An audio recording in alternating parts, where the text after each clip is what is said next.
Muchas gracias. ¿Me escuchan? Sí, me escuchan. Ok, muchas gracias, doctor Illesca, por su presentación.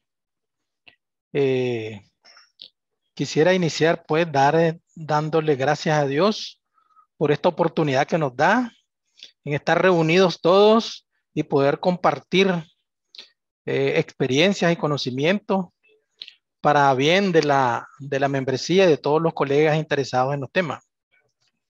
Dicho eso, quisiera pasar a la presentación, la cual nos ocupa esta tarde, con el tema de generación de energía eléctrica en Nicaragua, enfocado en los aspectos contables y tributarios.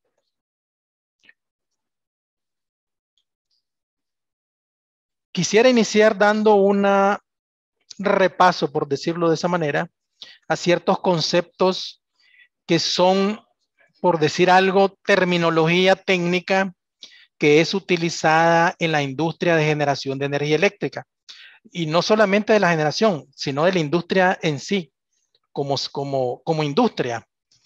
Estos conceptos son obtenidos de la misma ley o marco legal aplicable al sector de energía, tanto de la ley especial como del reglamento y de las normativas aplicables al sector. El término de generación, tal como lo define la ley de industria eléctrica, es la producción de electricidad mediante el aprovechamiento y la transformación de cualquier fuente de energía. Cuando hablamos fuente energética, estamos hablando de diferentes fuentes, como puede ser el combustible fósil y las fuentes renovables de energía, como el sol, el viento y la geotermia. Entonces, el concepto que se estableció en la ley de industria eléctrica es que la generación es el aprovechamiento y transformación de cualquier fuente energética. Después establece un marco normativo para darle un tratamiento técnico, comercial y tributario a las diferentes fuentes de energía. Las empresas que se dedican al sector, porque la industria está segmentada, y lo vamos a ver más adelante de una forma más clara y sencilla.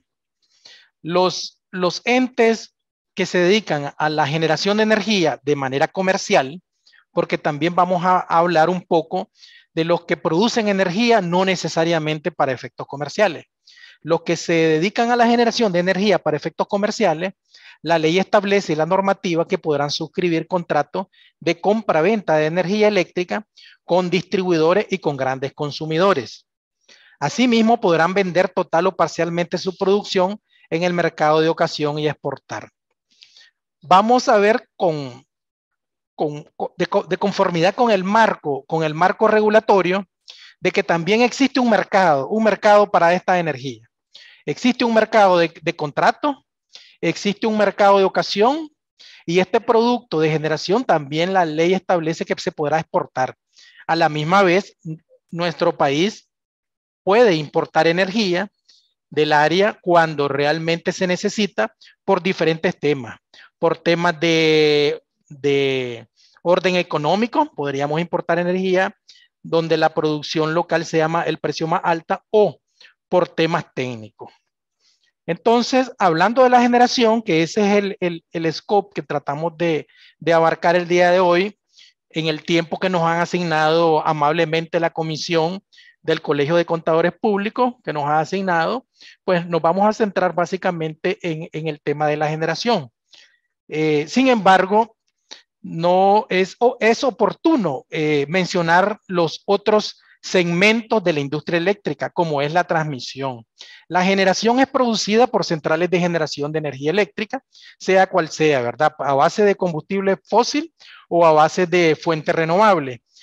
Y la actividad de transmisión es básicamente el transporte de la energía eléctrica a través de ¿qué? A través de líneas y subestaciones de voltaje no menor de 69 kilovoltios. O sea, estamos hablando de la carretera en que viaja la energía desde donde se produce hasta el punto de entrega que se ha acordado, ya sea por el contrato o se haya acordado por temas técnicos y geográficos. Desde las centrales, como dije, de generación y entregársela a los centros de distribución, porque esta energía pasa de generación a un punto de distribución. Y la distribución es la entrega de la energía a los clientes y grandes consumidores a través de un sistema de distribución. Entonces, de estas definiciones podemos concluir que tenemos dentro de nuestro sistema nacional interconectado una red de transmisión por donde viaja la energía de las centrales de generación a entregarla al otro ente o al otro agente de mercado, que también se les puede llamar al generador, es un agente de mercado, al transmisión, al distribuidor, que es el que recibe la energía y hace otra función en la cadena de la industria eléctrica, que no es más que recibir la energía del generador y comenzar a hacer su actividad. ¿Cuál es su actividad? Es distribuir la energía ante los clientes finales, o sea, los consumidores finales, bajo un marco regulatorio que vamos a comentar más adelante. Pero no solo el distribuidor está dentro de la condición de comprarle al generador. La normativa y la legislación creó una figura que se le denomina gran consumidor. Un gran consumidor es aquel que servido en un voltaje igual o mayor a 13.8 kilovoltios son parámetros técnicos que ya las normativas les establecen dependiendo a su condición. Y con una carga concentrada de por lo menos no menos de 1000 kilovatios. Entonces, ¿qué es lo que estamos hablando? El distribuidor tiene una actividad que es recibir la energía del sector que se dedica a generarla para comercializarla y entregársela al consumidor final. Ese es el contacto que tenemos nosotros los consumidores finales. Nuestro contacto como consumidores finales es con la compañía de distribución, de todos conocida, llamada Disnorte y Disur, que es a su vez la cliente de los generadores, de todos los que poseen plantas de generación para fines comerciales.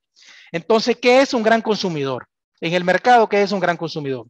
Un gran consumidor podemos calificarlo en términos sencillos como aquel que compra cantidades de energía por su tamaño. Una zona franca, por ejemplo, un hotel, pueden ser de industria hotelera, siempre y cuando reúnan ciertas características o condiciones técnicas, como es que su carga debería de estar no menos de 1000 kilovatios, o sea, 1 megavatio, la cual lo establece el ente regulador. Periódicamente el INE podrá definir cuáles son los niveles de voltaje y carga como requisito para que el gran consumidor, por decir algo, negocie su suministro directamente con el generador. Al final, lo que se quiere llegar con la figura de gran consumidor es que este gran consumidor adquiera la energía directamente del productor y no del intermediario, por decirlo así, que en este caso sería la compañía de distribución, la cual le agrega sus costos de distribución, su inversión y obviamente que el margen de ganancia. Entonces, la figura de gran consumidor es comprar a gran escala para tener un ahorro en la industria. Y por último, la figura de los consumidores finales, que no es más que el que recibe ya la energía para el consumo final. ¿Abastecido de dónde? Abastecido del distribuidor, ¿verdad? El distribuidor. Ahí estamos todos los consumidores finales, el doméstico, los comerciales de menor escala, etcétera. Dicho eso, gráficamente les voy a mostrar y de una forma muy resumida la estructura de la industria de energía en Nicaragua. Partimos del generador, ahí lo podemos ver. El primer paso de la industria es la generación. La generación se ejerce bajo la figura del licenciatario. La ley especial de industria eléctrica establece que el que se va a dedicar para fines comerciales de la actividad de generación debe contar con una licencia. ¿Con una licencia de qué? Con una licencia de generación. Por eso es que se les califica como licenciatarios.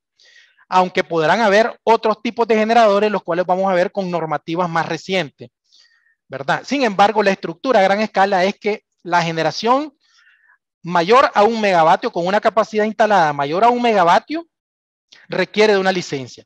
Previo a eso, obviamente, se hacen estudios para poder instalar una planta de generación. Se hacen los estudios técnicos, comerciales, ambientales, de los cuales se requiere una licencia provisional para desarrollar ese tipo de actividades para ver y estudiar el mercado, para el modelo de negocio. Entonces, llegando una vez a tener una licencia de generación, puede legalmente, obviamente ya con sus instalaciones listas para generar, previa a las energías de prueba por seguridad del sistema, puede contar con la actividad comercial de generación de energía. Sin embargo, hay una persona en medio del generador y el distribuidor, al cual la ley lo califica como el transmisor de energía a alta tensión, que no es más que el que provee el servicio de trasladar la energía de un lugar a otro, del que la produce al que la va a distribuir. Y esa actividad, de conformidad con la ley, está asignada a la Empresa Nacional de Transmisión.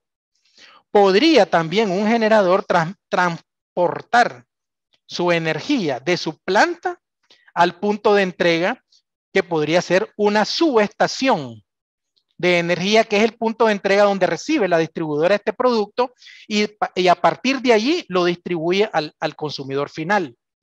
Esas líneas privadas de transmisión, las cuales ya han habido en nuestro país varias, se puede conocer como una línea secundaria de transmisión, pero es privada. Pero en términos generales, la estructura está diseñada para que un ente público, no privado, dé el servicio de la transmisión de energía, porque es como una carretera, ¿verdad? Una carretera de uso público y no hay ahí conflicto privado de conflictos de mercado o de preferencia o de monopolio. Entonces, el servicio de la transmisión o transporte de la energía, por efecto de que se considera de orden público, está en las manos de un ente privado. Esta energía que le traslada o le transporta Enatrel, obviamente tiene un costo, ¿verdad? Y tanto los generadores como el distribuidor tienen que asumir ese costo, al cual la ley le da el concepto de peaje. ¿Para qué? Para que Enatrel pueda darle mantenimiento y la recuperación de la inversión y si es posible la ampliación de estas líneas para ir creciendo en el mapa de electrificación del país. Las distribuidoras, a su vez, van a recibir una factura del generador. Aquí más o menos gráficamente cómo llega a la distribuidora, por decir algo, el precio o el costo de la energía. El generador le genera una factura que se le llama la factura del generador, que es el costo de la energía que tiene el generador en producir su energía más su ganancia. Luego a esta misma energía que se genera, se le suma el costo de transporte, o sea, el peaje. ¿Por qué? Porque hay un agente económico que es el transmisor, que también tiene sus costos. Entonces ahí viene sumando, ¿verdad? Es como cualquier producción de otro producto. Nada más que nosotros, hablando de la industria eléctrica en Nicaragua, estamos hablando de una industria regulada. De una industria regulada, ¿por qué? Porque la ley de industria eléctrica, las cuales se las voy a señalar luego, establece en sus primeros artículos que la industria eléctrica se califica como de interés nacional, porque este servicio, este producto es básico para el desarrollo de cualquier país, ¿verdad? En todos los campos. Por lo tanto, es una industria regulada, la cual el Estado está dándole seguimiento constante a la industria y a los diferentes entes autónomos. El distribuidor, el cual se califica bajo la ley como un concesionario, no es un licenciatario. La ley dice, yo le podré otorgar, hablando del Estado, una concesión a un particular para que haga la actividad de ¿qué? De distribuir la energía. Obviamente esta actividad va a estar supervisada, autorizada por los entes reguladores, ¿verdad? Del sector, los entes reguladores del sector. Entonces, hablando en términos económicos, cuando la energía la recibe en su punto de recepción, técnicamente estamos hablando de las subestaciones que vemos ahí en las carreteras y en los predios que están establecidos para que esta energía que viaja a alta tensión sea convertida a media o baja tensión para que la distribuidora la pueda distribuir al consumidor final. ¿Qué es lo que le suma económicamente al costo? Bueno, obviamente ya las líneas de distribución tienen un costo de mantenimiento, más la inversión que hace el distribuidor en su actividad, más el margen. Ese costo total ya se le pasa y se traduce en el costo de la energía, la estructura del pliego tarifario que tenemos, el cual, ¿quién lo establece? Lo establece uno de los entes reguladores, porque aquí tenemos, en esta industria, tenemos dos entes reguladores. El Instituto Nicaragüense de Energía y tenemos el Ministerio de Energía y Minas, cada quien en su campo de competencia. Entonces, el INE es el ente regulador que estudia, analiza el pliego tarifario y el precio que tiene que facturar la distribuidora al consumidor final es un precio, por decirlo, ya auditado, revisado por el ente regulador, tomando en cuenta toda esta cadena de costos que lleva, ¿verdad? Entonces, la distribuidora no es una empresa que va a establecer el precio de forma unilateral, sino que el ente regulador es el que audita y autoriza el pliego tarifario. En Nicaragua tenemos una estructura de tarifas bastante numerosa, por decirlo así. Tenemos como más de 20 tarifas. Tenemos tarifas domiciliares, las cuales están a diferentes precios de conformidad con el consumo. Y de esa manera también se han establecido algunos incentivos para los consumidores finales, como la exoneración del IVA, que se estuvieron dando para aquellos consumidores menores a 150 kilovatios, etcétera. Existen tarifas industriales y tarifas comerciales. Pero ese es otro tema, ¿verdad? Porque hay una normativa de tarifa que las mismas autoridades establecen de conformidad con el tipo de consumidor. Pero a grandes rasgos, esta es una parte gráfica de cómo se estructura la industria de energía eléctrica en el país. Aquí en esta lámina les estoy mostrando de una forma resumida cuáles son los componentes básicos, ¿verdad? De un sistema. Los componentes básicos de un sistema, como les comenté gráficamente, inicia con las plantas de generación de electricidad. Tenemos las líneas de transporte de alta tensión. Son elementos básicos que puede contener cualquier país. Las estaciones de transformadora o subestaciones de distribución. Estas subestaciones les permite convertir la energía que le transportan para, por decir algo, digerirla, bajarle el voltaje y tener la capacidad de distribuirla de forma segura. Obviamente las líneas de distribución que vemos ahí en las calles, los postes y los cables de media y baja tensión que llevan la electricidad hasta los hogares o hasta los consumidores finales. Las instalaciones de los mismos consumidores son parte del sistema, del componente básico. Y obviamente aquí hay un ente público, una oficina que se le denomina como un centro de control. O sea, que es una oficina que administra, por decirlo de una forma, administra todo lo que es el sistema de generación, que son los generadores, se les puede calificar como inyectores de electricidad al sistema y existen los extractores. Entonces, la demanda es variable, ¿verdad? Cada minuto, cada segundo. Entonces, la oficina que se le denomina Centro Nacional de Despacho de Carga, que es una entidad pública, administra esta demanda y esta disponibilidad de energía.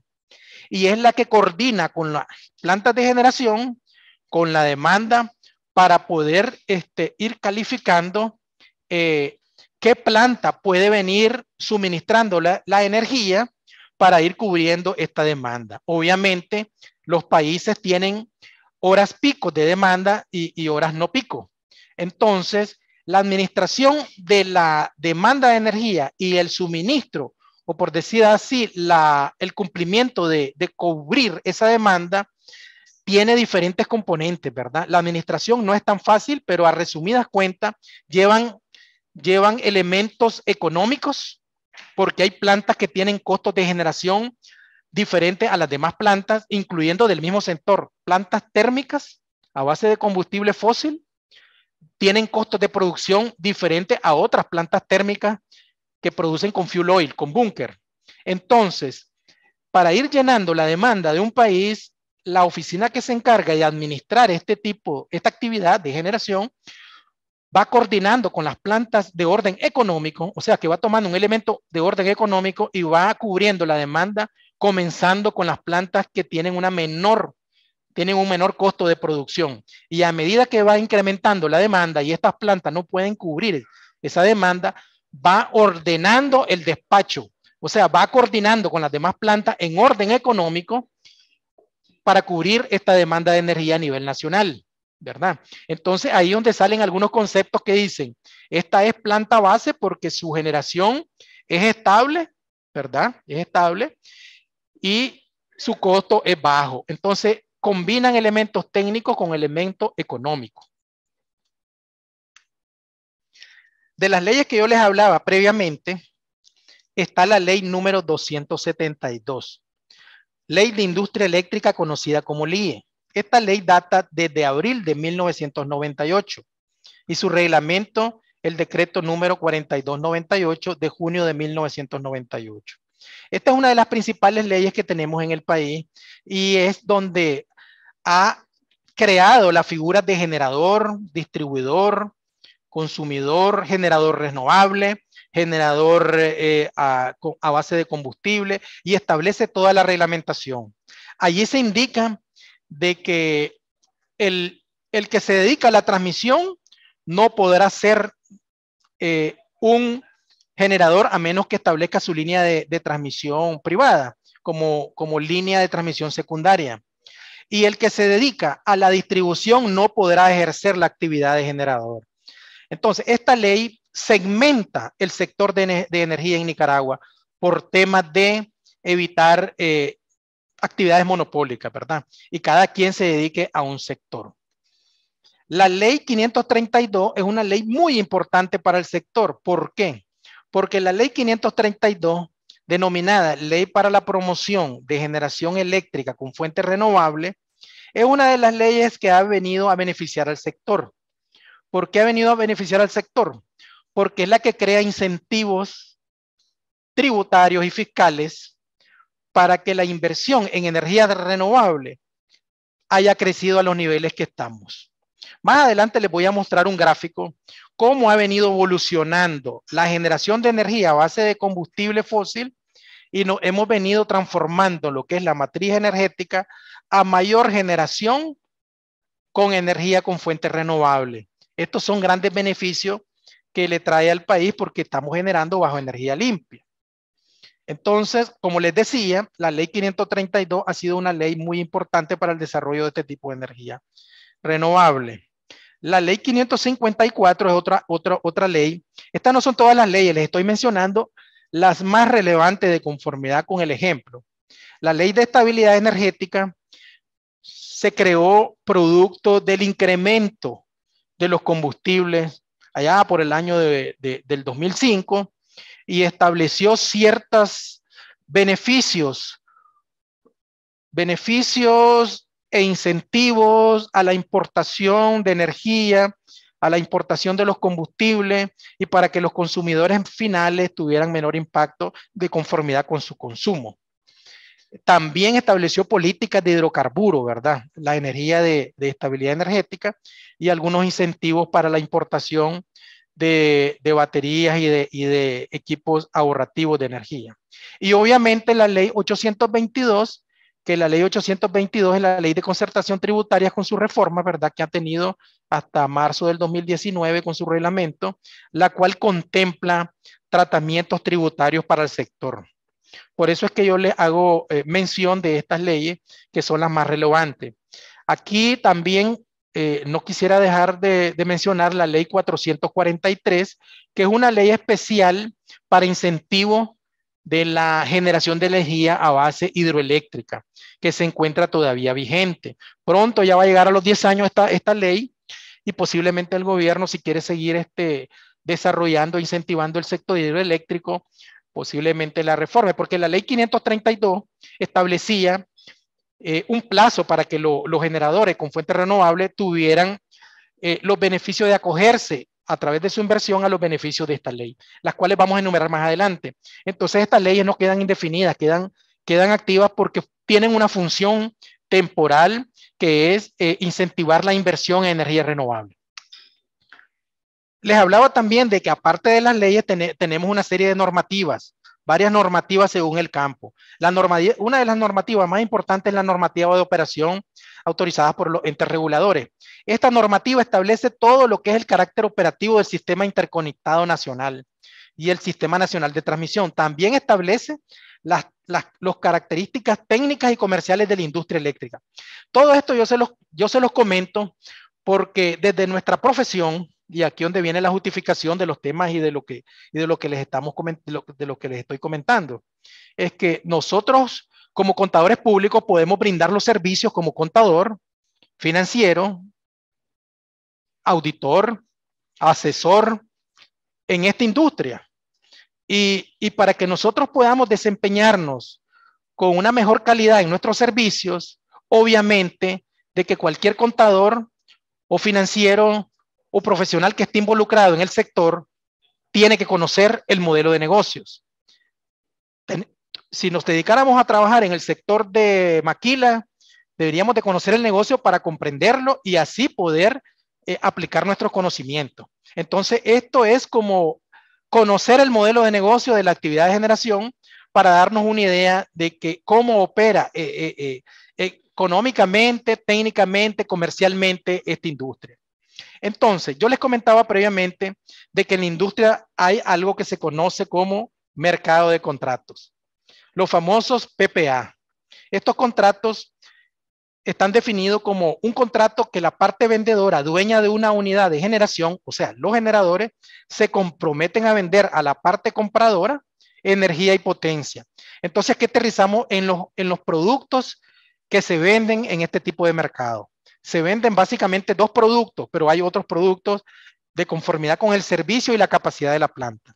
Pero un contrato PPA, los productos principales que se tasan o que se acuerdan en el contrato es la energía y otro es el concepto de potencia.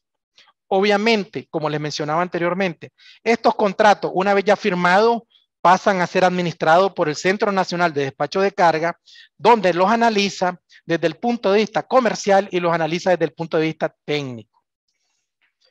También existe otro tipo de contratos conocido como contrato de suministro. ¿Cuáles son este tipo de contratos de suministro?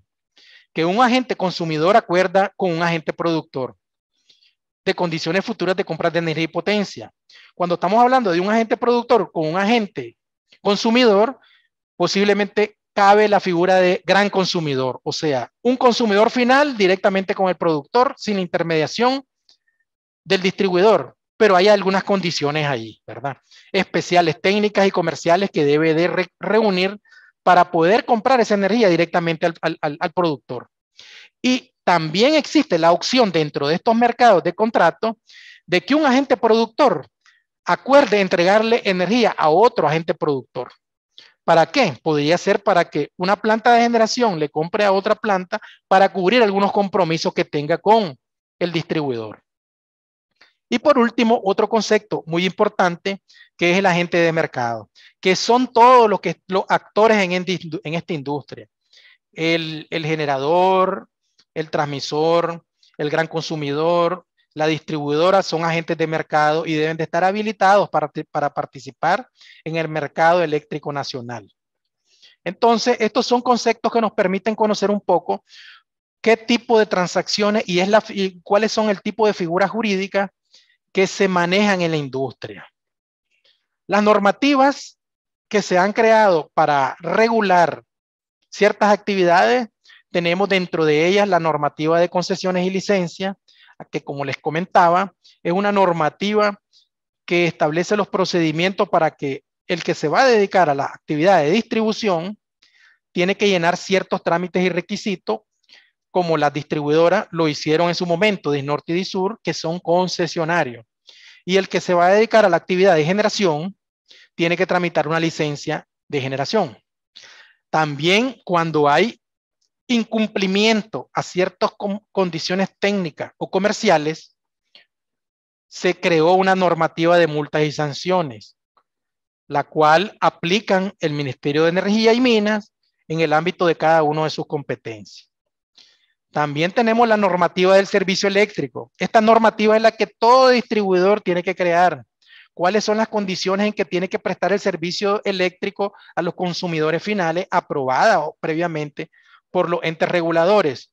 Y de allí podrían nacer las multas y sanciones si el servicio eléctrico no está acorde con un estándar internacional. También tenemos la normativa de tarifa, que es la que establece una estructura y la base tarifaria para el régimen del precio que tiene que ser regulado. El precio de la industria eléctrica es regulado.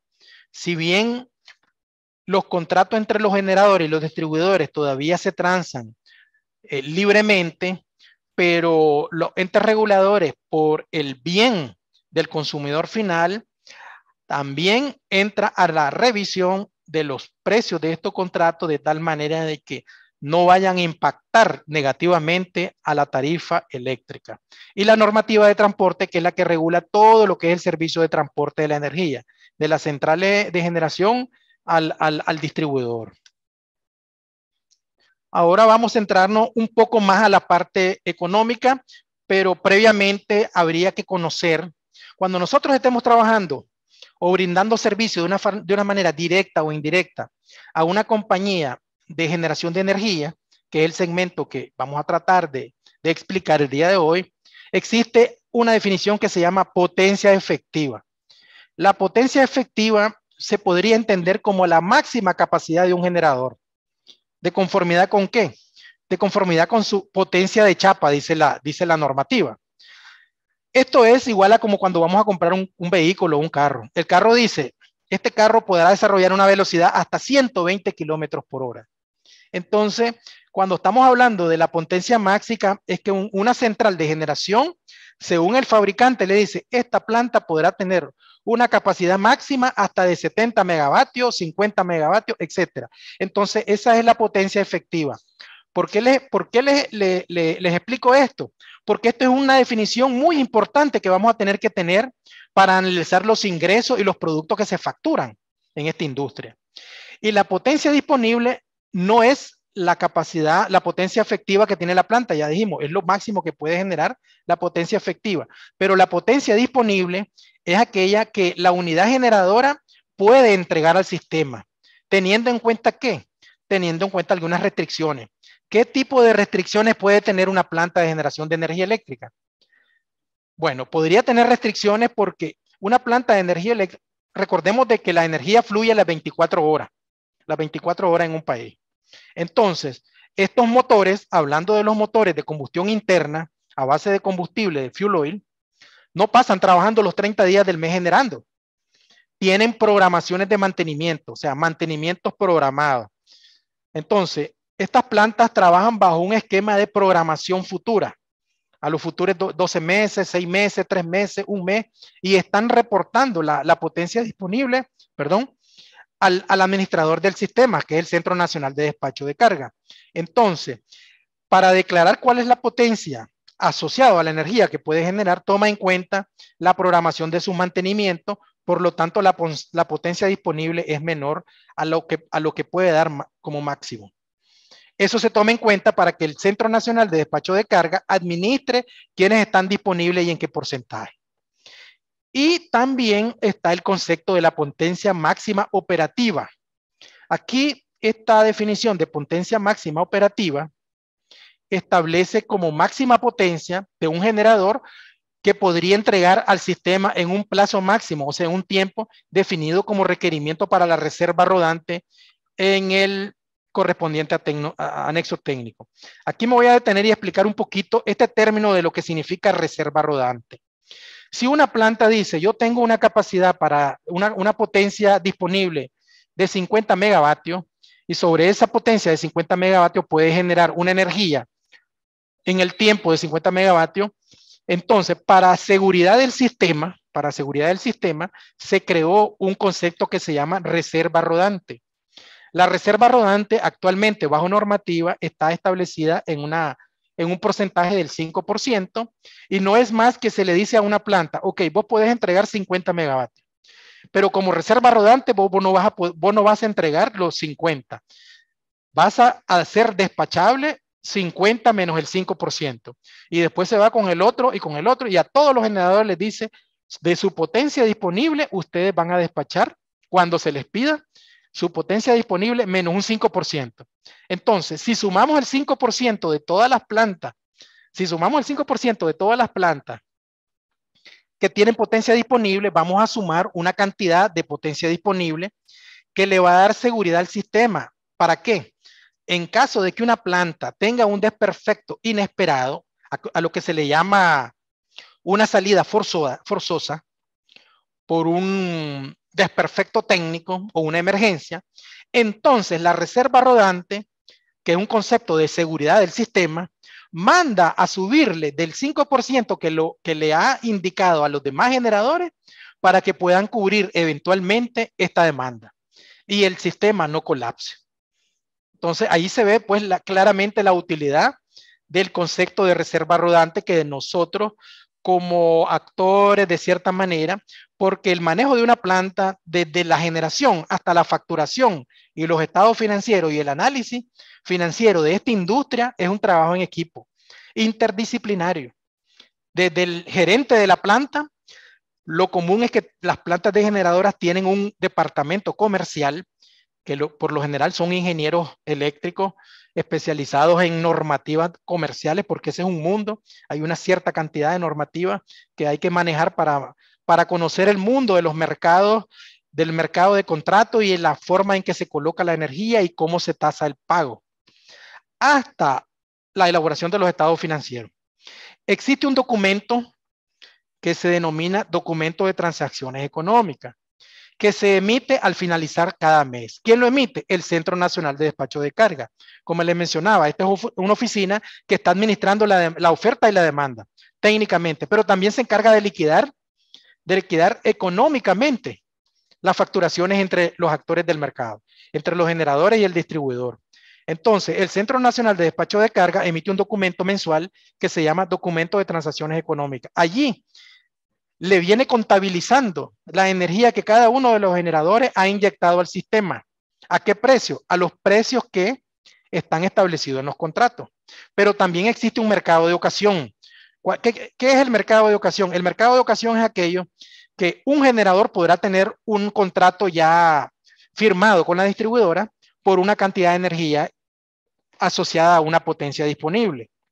Sin embargo, una planta, por decir algo, de 70 megavatios y tiene un contrato ya comprometido con la distribuidora de 50, entonces tiene una diferencia o un excedente de 20 megavatios de potencia disponible que no tiene contratada.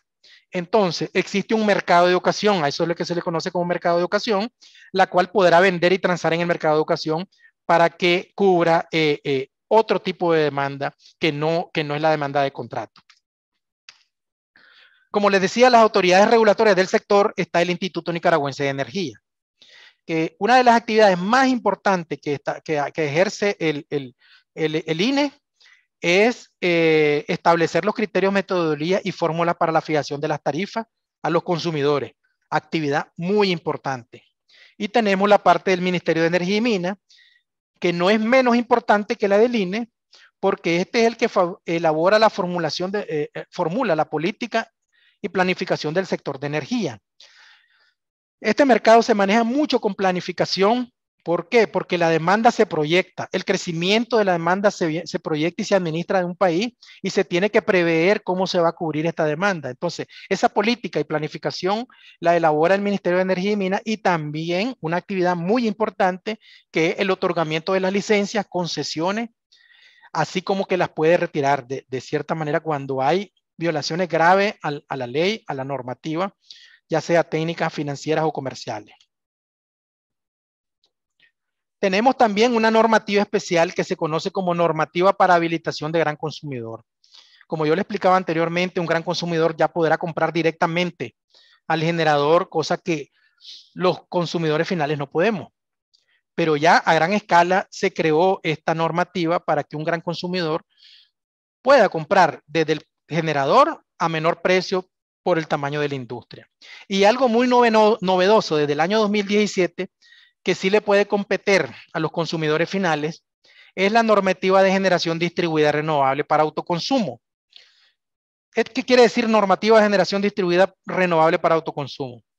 Que cualquier consumidor final puede entablar su plantita y producir su propia energía y consumirla para no pagar el precio comercial de la energía, que algunas veces se elevan porque hay que reconocer el incremento de combustible y eso dependiendo de la matriz energética de un país que se tiene que trasladar a la tarifa. Entonces se creó la normativa de generación distribuida de que ciertas industrias puedan instalar su planta renovable, que puede ser una planta solar, una planta a base de biomasa, y esto lo acostumbran mucho las industrias hay una industria que conozco que produce arroz y esto genera dentro de su proceso de producción, genera el subproducto que es la cascarilla. La cascarilla de arroz es un material mediante el cual se puede generar energía por su contenido calorífico, pero eso sería como un subproducto. Pero la normativa lo que te dice es, usted puede instalar su planta para su consumo propio bajo ciertos requisitos. Uno de ellos es que usted sea cliente de la distribuidora. Dos de ellos le voy a habilitar una planta, pero esta planta va a tener una capacidad hasta su consumo, hasta su carga máxima, porque usted no la está instalando para comercializar esa energía, sino que para su consumo propio. Entonces, los excedentes que usted pueda inyectar al sistema, los excedentes que usted puede directar al sistema, se regula bajo la normativa de generación distribuida. Luego les voy a mostrar esta gráfica que resulta interesante. La energía, miren cómo ha cambiado la matriz energética, de un 74% de energía a base de combustible en el año 2006 a un 25% de energía a base de combustible. O sea que se ha transformado enormemente la factura de generación de energía eléctrica durante el tiempo. Veamos aquí de que este es un resumen gráfico de que el licenciatario tiene que generar energía y entregársela a la distribuidora y a grandes consumidores, y el gran consumidor podrá venderle sus excedentes a la distribuidora cuando lo haya. Ahora veamos la parte económica de una planta de generación. Como yo les decía, el producto eléctrico neto se estructura porque el consumo de combustible es un producto que se factura a la distribuidora y se calcula en base a ¿qué? En base al precio del combustible de forma internacional, el cual se calcula sobre un rendimiento que tiene la planta, un rendimiento real que tiene la planta. En este caso les estoy mostrando de que una planta puede tener 16.35 kilovatios hora por galón. Y dividido el precio del galón entre el rendimiento nos va a dar el precio que le va a facturar a la distribuidora por el elemento combustible. Por la cantidad de kilovatios hora generado, genera el cargo por combustible. Este rendimiento es reconocido en base a la disponibilidad que ha tenido la planta.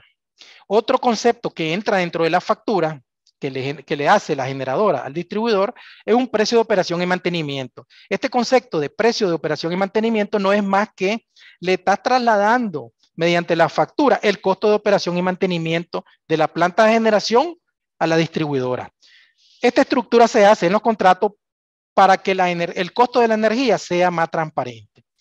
Pero yo les hablaba de que existe un concepto de combustible que es variable, pero también existe un servicio que es la potencia, que es un cargo fijo. La potencia no es más que es la capacidad que tiene un generador para poder dar cierta cantidad de energía en el mercado. Y este es un precio que está pactado fijo. Está pactado fijamente y no es más que multiplicar, aquí está el ejemplo, multiplicar el precio que se pacta por la capacidad que tiene la planta, ¿verdad? La capacidad que tiene la planta asociada a una energía por un factor de disponibilidad entre un factor de disponibilidad teórico por un factor de disponibilidad. Esto nos indica que el factor de disponibilidad es que se viene tabulando el tiempo que ha estado disponible esta planta y si ha sido menor al esperado, pudiera ser castigado este cobro. Y el factor de disponibilidad equivalente está asociado a aquellas salidas no programadas. Entonces, básicamente tenemos dos tipos de productos en las plantas de generación a base de combustible. El ingreso por combustible, el cargo por operación y mantenimiento y el ingreso por potencia, que al final se traslada a la factura de la distribuidora. Esto se registra contablemente. Aquí lo que les estoy mostrando es un diario contable, ya aterrizando el registro contable de los ingresos. Esto se registra porque las medidas se hacen cada fin de mes, igual que los medidores para los consumidores finales, ¿verdad? Y luego se elabora la factura. Este es el ejemplo, un formato bastante sencillo, porque lo que se pretende es ilustrar de que la factura ya lleva estos elementos de una forma diferenciada, ¿verdad? No se incluye el IVA. ¿Por qué? Porque esta factura por lo general se hace en el último de cada mes a base de la facturación. Ahora miremos por factor de tiempo, vamos a pasarnos a las exoneraciones que tiene el sector. El sector, de conformidad con la ley 272, los combustibles para generación están exentos de todo tipo de gravamen, ¿verdad? Por el tema de que es una industria regulada y es una industria que incentiva la generación. También existe dentro de la ley 822 un concepto, un impuesto que se llama el ISC, Impuesto Específico de Consumo a los Combustibles, que el fuel oil para la generación de energía eléctrica se mantiene exento por cuestiones de incentivar a la industria. También tenemos el aspecto de que en la ley 822 están exenta la energía que se utiliza para el riego de actividades agropecuarias, así también para el riego del sistema de agua potable público, y eso está regulado en la disposición administrativa 07-2003, la cual las generadoras le facturan exonerada el porcentaje que la distribuidora le factura a estos consumidores finales, de tal manera de que la exoneración se vea desde el inicio de la generación, ¿verdad? Por eso es que la factura de la generación se ve exonerada en el IVA por el cálculo de exoneraciones de estos sectores o de estos consumidores, motivo por el cual se estructura la factura con un porcentaje grabado y un porcentaje exento debido a esos conceptos. Y en el mes siguiente, como se elabora la factura, en el mes siguiente se hace el cierre del mes, en el mes 1, por decir algo, del concepto de energía y potencia, y la facturación se hace el primer día del mes siguiente, porque hay que esperar la lectura, porque también hay un medidor entre generador y distribuidor, y en el mes se emite la factura y es en el momento en que se registra el impuesto al valor agregado que le factura a la distribuidora. Los costos, hablemos un poco de los costos de generación. Estos costos están asociados al inventario que adquiere el generador térmico por la adquisición de su recurso, que es el combustible, ¿verdad? Más otros gastos asociados. Existe un cargo por regulación que establece la Ley General de Hidrocarburos. Existe una tasa por servicio a la importación cuando el combustible es importado, y todos los demás costos asociados a la importación que se le agrega al inventario de ¿qué? Al inventario del combustible, que es el principal insumo para convertir ese combustible en energía. Y se lleva un control normal como cualquier inventario, con algunas especialidades, ¿verdad?, del caso, porque el inventario de combustible no es como contabilizar zapatos o ropa. Aquí se hace un análisis técnico que entra a batear la calidad del combustible, la temperatura, etcétera, para sacar la cantidad consumida y convertir el combustible en barriles a dólares, que es lo que va a contabilizar la planta como costo de generación, ¿verdad? Por motivos de tiempo voy a apurarme un poco, y aquí les muestro a grandes rasgos un estado de resultados que por lo general tienen las plantas de generación de combustible. Tienen el elemento ingreso por combustible, porque recuerden, establecen su capacidad técnica para generar en base al precio del combustible internacional. Ese es un producto que le factura a la distribuidora. Su costo de operación y mantenimiento se lo factura a la distribuidora, y el ingreso por potencia, podemos decir que ahí está el precio por tener la inversión, el financiamiento y la ganancia a grandes rasgos. Por lo tanto, luego tenemos los costos asociados a la generación, que son los combustibles, y si la energía se vende en el mercado de ocasión, que no es la que está contratada o soportada con un contrato, sino la que ofrece en el mercado de ocasión, tiene los costos, porque tiene costos de mercado de ocasión, y de ahí surge el margen neto de la utilidad bruta. Y luego nos vamos a la parte común, por decirlo así, del resto de las compañías. Sus gastos de administración, su gasto en fiero, financiero. Y por último, la utilidad neta. Es como el esqueleto de un estado resultado de una planta de generación de energía eléctrica. En el caso de los generadores renovables, no tienen el elemento de combustible. Entonces, ¿qué pasa aquí con el precio? Los generadores renovables, lo que se establece es un precio que se le conoce como all-in. ¿Por qué? Porque los generadores renovables en muchos casos no pueden dar el servicio de potencia, porque su recurso no es controlado, como el viento o el agua. Entonces, la inversión, ellos la recuperan vía un precio que pactan. Los contratos comúnmente de generadores renovables no lo vamos a encontrar quebrado como lo vemos en un generador con base de combustible. Ellos hacen un análisis de toda su inversión y pactan un precio para cubrir toda su inversión, más los gastos de operación, los gastos de administración y su ganancia, ¿verdad? ¿Asociado a qué? Asociado a su potencia instalada o a su potencia firme conforme el caso. Aquí les muestro de que los precios en el mercado de ocasión son regulados. Los establece el Ministerio de Energía y Minas a través de una normativa y antes de la reforma que se dio en septiembre del año 2020, en donde el precio en el mercado de ocasión no deberá exceder de $65 por megavatio hora.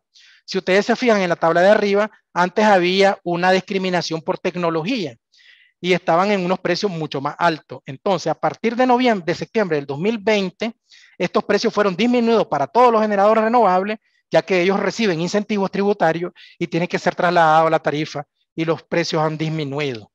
Y por último, les podría listar las exoneraciones que tienen las energías renovables en nuestro país. Tienen exoneraciones del derecho arancelario a la importación, tienen exoneraciones del IVA en el proceso de inversión, preinversión y en el periodo de construcción. También tienen exoneración al IR por 7 años, establece la ley, de todos los proyectos de generación con fuentes renovables. También tienen exoneración de impuestos municipales, ¿verdad? Durante un periodo de 10 años y estos beneficios los vienen gozando de una forma escalonada, 75% los primeros 3 años, 50% los siguientes 5 y así hasta que se cumplen los 10 años de periodo de exoneración y a partir de ahí comienzan a pagar los impuestos municipales. ¿Por qué? Porque esto ha incentivado la inversión de energía limpia en el país. Y el impuesto de timbres fiscales también, el periodo adicional. Y por último, recientemente hubo una reforma a la ley, que es la ley 1037, la cual exonera por un periodo adicional del impuesto sobre la renta y de pago mínimo a los proyectos de generación renovable que tienen contrato con la distribuidora y con el objetivo de disminuir los precios de la energía. Fueron renegociados esos contratos para disminuir los precios y a cambio pues recibir un incentivo en vista de que los proyectos a veces han desarrollado su modelo económico en base a las exoneraciones que tenía el sector y producto del precio que se ha pactado en el contrato, pero por motivos de emergencia se han renegociado estos contratos a cambio de mayor incentivo y los no genere. Bueno, por el momento eso es lo que espero. Gracias Reinaldo.